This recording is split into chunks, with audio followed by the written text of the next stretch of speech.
Pourquoi les Simpsons ça a marché et pourquoi ça ne fonctionne plus du tout aujourd'hui? Récemment j'ai fait une vidéo sur les Simpsons et pourquoi les Simpsons avaient perdu leur qualité woke de critique sociale. Les Simpsons ça a été cultissime. Dans les années 90 et début 2000 c'était une des séries les plus populaires de tous les temps. Tout le monde regardait les Simpsons, tout le monde en parlait. T'avais des produits dérivés partout, c'était ce qu'on appelait la Simpson Mania. Aujourd'hui les Simpsons on oublie qu'il y a des nouvelles saisons qui sortent chaque année parce que plus personne n'en parle. T'ouvres les réseaux sociaux, il n'y a pas d'édit sur les Simpsons, il n'y a pas de trend sur les Simpsons.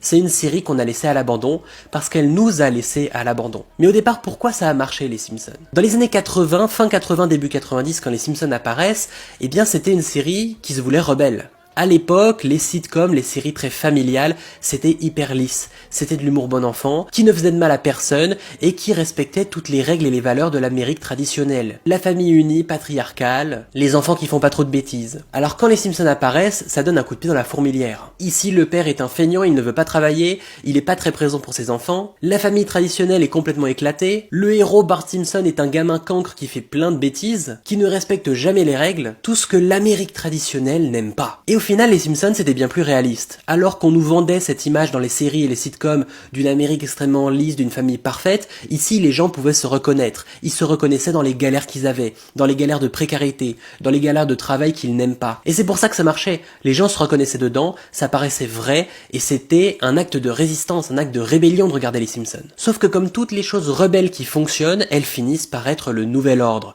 Les Simpsons c'est devenu tellement connu qu'elles n'étaient plus rebelles parce que tout le monde voulait ressembler aux Simpsons.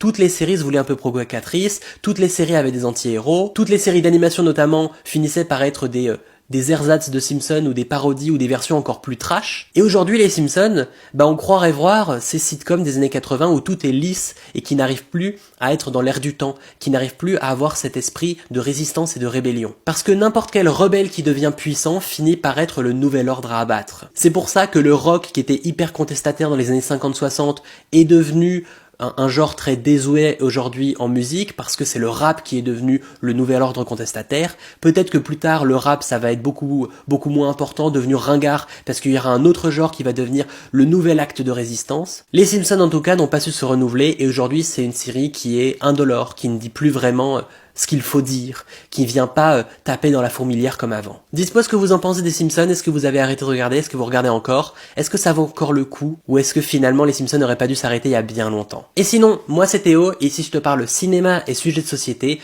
donc si ce genre de thématique t'intéresse, n'oublie pas de t'abonner.